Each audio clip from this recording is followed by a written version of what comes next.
காவிரி போட்ட master plan. உண்மையை உளறிய வெண்ணிலா, வெளியே வரும் விஜய். விஜய் டிவியில் ஒளிபரப்பாகி வருகின்ற மகாநதி சீரியலில் ராகினி பசுபதி போட்ட சூழ்ச்சியில் விஜய் சிக்கிக்கொண்டு தற்போது போலீஸ் ஸ்டேஷனில் இருக்கிறார். வெண்ணிலா மூலம் விஜய் வெளியே வராதபடி உள்ளே இருக்க வேண்டுமென்று பசுபதி, வெண்ணிலாவின் மாமாவை தூண்டிவிடுகிறார்.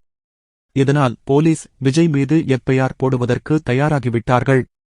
இன்னொரு பக்கம் எப்படியாவது விஜயை போலீஸ் ஸ்டேஷனில் இருந்து கூட்டிட்டு வர வேண்டுமென்று தாத்தா மற்றும் காவிரி முயற்சி எடுக்கிறார்கள். அந்த வகையில் அஜயின் அம்மாவை பார்த்து பேசி போலீஸ் ஸ்டேஷனில் உண்மை வந்து சொல்லிட்டாங்க என்றால் விஜய் மீது எந்த தவறும் இல்லை என்று போலீஸ் விட்டு விடுவாங்க என்று நம்புகிறார்கள்.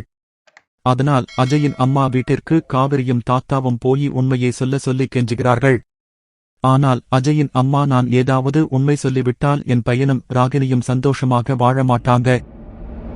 அதனால் என் வீட்டுக்காரரும் பையனும் என்னை போலீஸ் ஸ்டேஷனுக்கு வரக்கூடாது, எதையும் சொல்லக்கூடாது என்று சொல்லிவிட்டு தான் போயிருக்காங்க.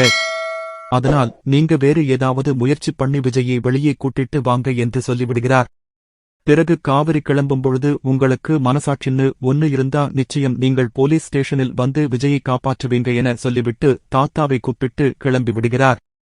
அப்படி போலீஸ் ஸ்டேஷனுக்கு இவர்கள் வரும்பொழுது தாத்தாவுக்கு லாயர் போன் பண்ணி விஜய் மீது கேஸ் ஃபைல் பண்ணப் போகிற விஷயத்தை சொல்கிறார். உடனே தாத்தா, நான் வந்து வெண்ணிலாவின் மாமாவிடம் பேசுகிறேன் என்று போலீஸ் ஸ்டேஷனுக்கு வந்து வெண்ணிலாவின் மாமாவிடம் பேசுகிறார். ஆனால் பசுபதி மறைமுகமாக சைகை காட்டி சில விஷயங்களை சொல்வதால் வெண்ணிலாவின் மாமா தாத்தா சொல்வதை கேட்காமல் விஜய் மீது தவறு இருப்பது போல பேசுகிறார். இதையெல்லாம் பார்த்த காவேரி இனியும் இவர்களை நம்பினால் வேலைக்காகாது என்று களத்தில் இறங்கிவிட்டார்.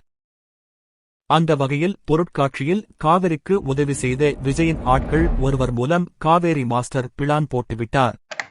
அதன்படி வெண்ணிலாவிடம் தனியாக பேசும் காவிரி, உனக்கு விஜய் கல்யாணம் பண்ண வேண்டும், வளவுதானே?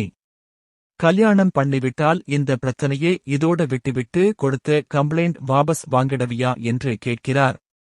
உடனே வெண்ணிலாவும் சரி என்று சொல்லிய நிலையில் வெண்ணிலா அவருடைய வாயாலேயே நடந்த உண்மையை காவிரியிடம் உளறுகிறார்.